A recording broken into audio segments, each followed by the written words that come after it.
पंचकुला में हुई एक दिल दहला देने वाली घटना के साथ, जहां पर एक ही परिवार के 7 लोगों ने खुदकुशी कर ली है। परिवार के 7 लोगों की जहर खाने की वजह से मौत हो गई।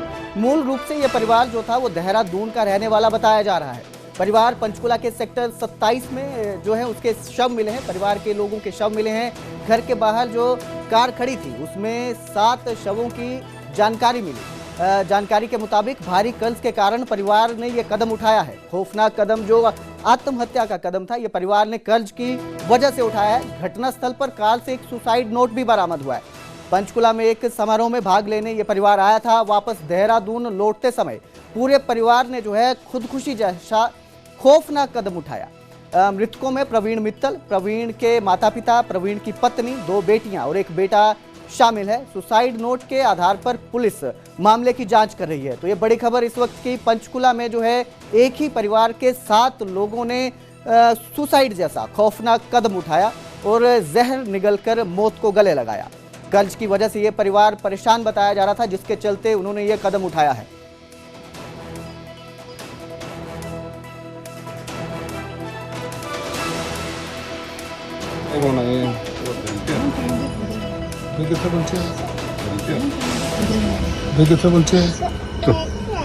मेरा फोन पे, मेरा फोन पे तेरा फोन है ये। मेरा फोन पे, मेरा फोन पे तेरा फोन है ये।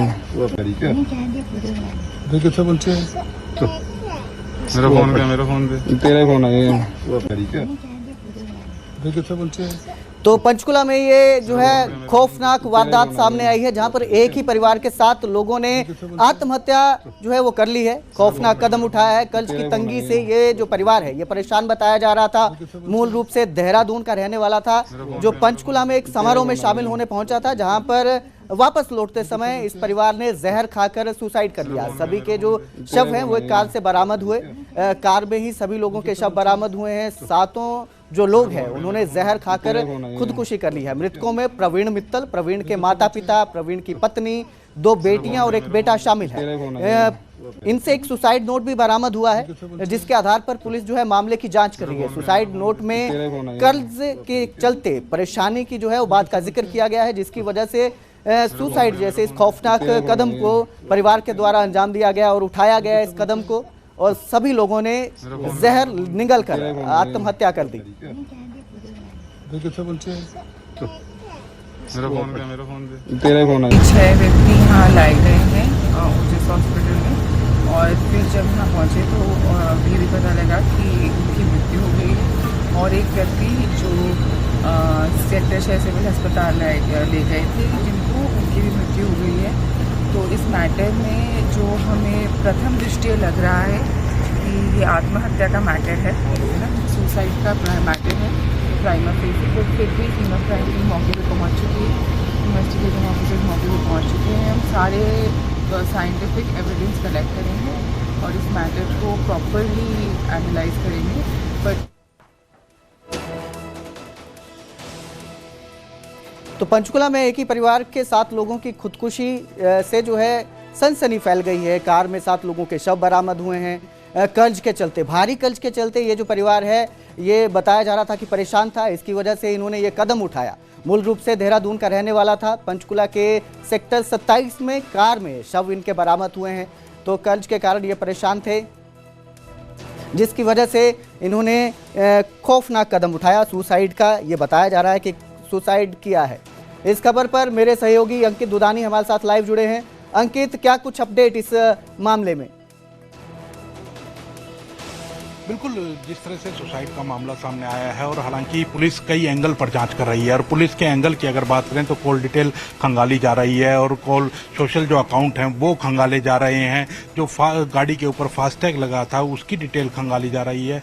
तो इस तरह से कई एंगल के ऊपर पुलिस काम कर रही है। और साथ ही एक बात जो है कि सुसाइड जो कहा जा रहा है कि सुसाइड है, तो पुलिस इस एंगल पर भी जांच कर रही है कि क्या ये सुसाइड है या कुछ और है।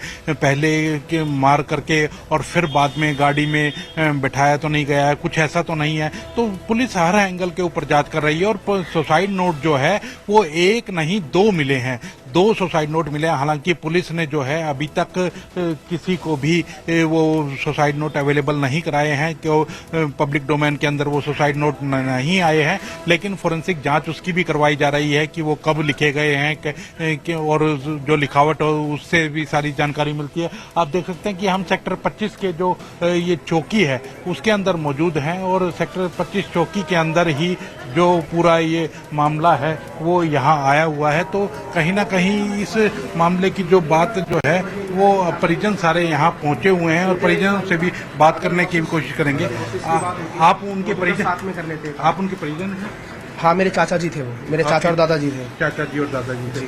तो क्या लगता था कि इस इतना बड़ा कदम उठाया, क्या वजह है? सर ये कोई समझ में हमें भी नहीं आ रहा, क्योंकि लास्ट मंथ मेरे भाई की शादी थी, वो दिल्ली आए थे पूरी विद फैमिली। 2 साल पहले मेरी शादी थी तो वो मेरे साथ आए थे।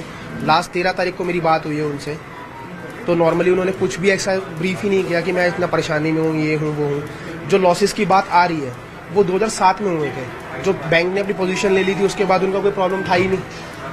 ठीक है, लॉसेस थे, पर्सनल बंदों के थे, उनसे उन्होंने 1 साल पहले सबसे मिल लिया था कि भाई हमारे पास फंड्स नहीं है अभी और हम काम करना चाहते हैं। दोबारा देहरादून से पंचकुला शिफ्ट हो गए थे, 1 साल से वो पंचकुला रह रहे थे। तो ऐसा उनके दिमाग में कुछ था ही नहीं। बट हाँ, अभी उनके पास 2 से 3 महीने से सोर्स ऑफ इनकम नहीं थी। पहले वो कैब चला रहे थे अपनी प्राइवेट गाड़ी से।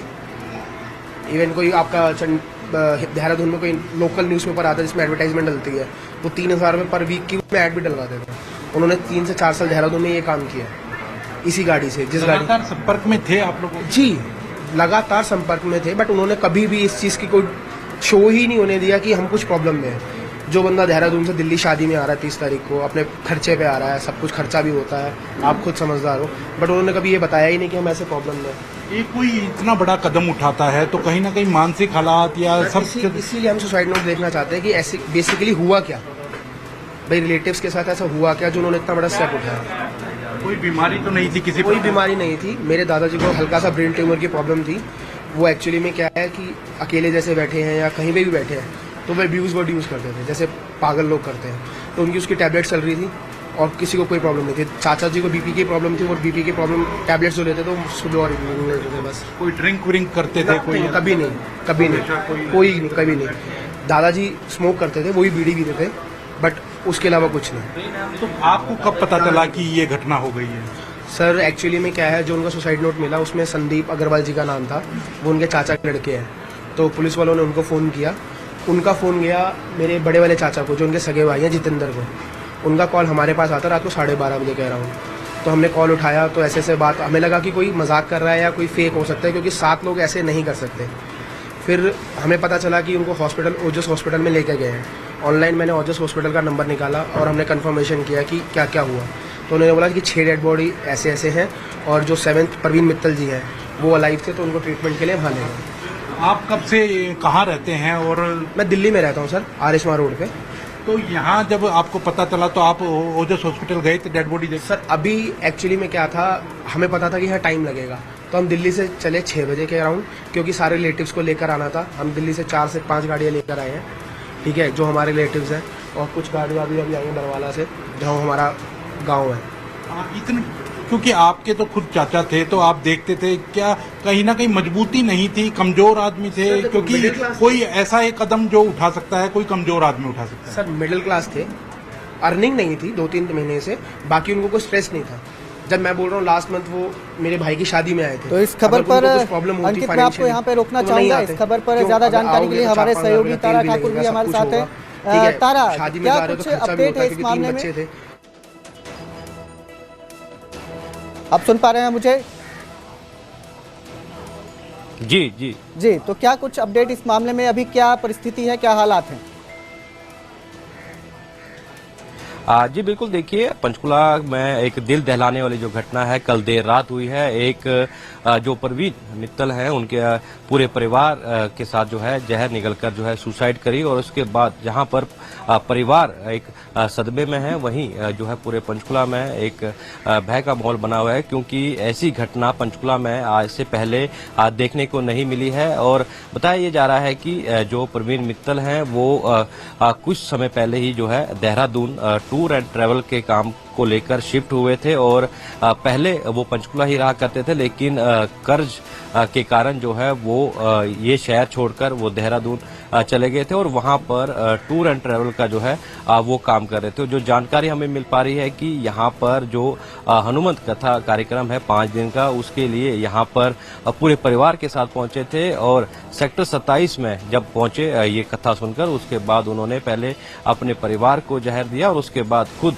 भी जो है जहर खाकर अपनी जीवन लीला समाप्त कर ली। लेकिन जैसे जैसे समय बढ़ रहा है, अब जो ये पूरी कहानी है वो निकलकर सामने आ रही है कि प्रवीण मित्तल पर जो है करीब 20 करोड़ रुपए का कर्ज था और लगातार वो जो आर्थिक तंगी की मार झेल रहा था। परिवार वालों से, जो रिश्तेदार हैं, उनसे भी कई बार मदद की भी जो है उसने बात की थी, लेकिन उनकी जो सुसाइड नोट जो मिला है उसमें ये जिक्र किया गया है कि उनके किसी भी रिश्तेदार के द्वारा उसकी आर्थिक मदद नहीं की गई और आखिरकार उसे अपने परिवार के साथ जहर खाकर जो है जीवन लीला समाप्त करनी पड़ी। बहुत बहुत शुक्रिया इस तमाम जानकारी के लिए। तारा ठाकुर, हमारे साथ जुड़ने के लिए धन्यवाद। तो पंचकुला में ये खौफनाक वारदात सामने आई है, दिल दहला देने वाली ये वारदात है, जहां पर एक ही परिवार के 7 लोगों ने सुसाइड कर लिया। यही सेक्टर 27 है और यही वो गाड़ी खड़ी थी और गाड़ी खड़ी करके उसने जहर दिया है और बाद में खुद ने भी अपनी जीवन लीला समाप्त कर ली। हमारे साथ हर्ष हैं जिन्होंने सबसे पहले उस गाड़ी को देखा और देखने के बाद उस गाड़ी के पास गए। हर्ष, क्या देखा, आंखों देखी बताइए। हम सर गाड़ी से मतलब ऊपर घर से नीचे उतरे वॉक करने के लिए, तो हमने देखा भी अनजान गाड़ी खड़ी है हमारी गाड़ियों के पास। तो हमने जाके देखा गाड़ी पे सारे शीशों पर टॉवल लग रखे थे। तो उसके बाद हमने जब उनको ताकी खोली उसकी गाड़ी की, तो उसमें सारे ऐसे पड़े थे जैसे मर गए हों। पर हमने जो गाड़ी चला रहा था वो बंदा उठा जिंदा हुआ था उस टाइम। तो उसको पूछा हमने भी क्या कैसे पड़े हैं, तो वो कह रहा हम बाबा के पास आए थे, यहाँ जो 5 सेक्टर प्रोग्राम था, तो वहाँ हमें होटल मिला नहीं कहीं रहने के लिए, तो हम आराम कर रहे हैं, सो रहे हैं ये सारे। रोज सोने की हालत में थे नहीं, तो हमें लगा चलो सो रहे होंगे, हमने गाड़ी बंद कर दी। फिर हमें लगा नहीं कुछ और दिक्कत है, अभी ये मर गए हैं शायद, इन्हें मार दी सारे। हमने उसको बोला गाड़ी से उतर तो नीचे, हमने गाड़ी से उतार के उसको यहाँ पर बिठाया। तो फिर उसके बाद वो कह रहा जी हमने सुसाइड कर ली, सबने जहर खा लिया, भी मेरे सिर बहुत कर्जा चढ़ा हुआ है, तो इसीलिए बस भर लिया। तो आप लोगों ने उसको नीचे उतारा तो वो बोल रहे थे आपसे बात बोल रहा था, तो बताया कि किस वजह से सुसाइड कर लिया। डेट कह रहे कर्जा चढ़ा हुआ है, बैंक का लोन चढ़ा हुआ है, किसी ने रिश्तेदार ने सपोर्ट नहीं करी, किसी ने मदद नहीं करी, इसलिए कह रहे बस ये कदम उठा लिया। आप चंडीगढ़ रहते हैं? नहीं, मैं लुधियाना से आया। लुधियाना से आया हूँ। तो फिर हम मतलब ये 11-12 इन्हीं बातों में बज गए। फिर मुझे 3:20 पे फोन आ गया कि प्रवीण जी की भी डेथ होगी, आप जल्दी आ जाओ। फिर मैं 6 बजे चल के आ गया अब यहाँ पे। तो आया तो उनकी दिमागी हालत ठीक थी, प्रवीण जी की पूरी तरह से ठीक थे? ठीक थी। वो इसको टैक्सी की तरह चलाते थे, यही काम करते थे, एज ए टैक्सी लाइन में ही थोड़ा थोड़ा काम करते थे बस। उसकी तो दिमागी हालत, उसको तो कोई दिक्कत नहीं थी।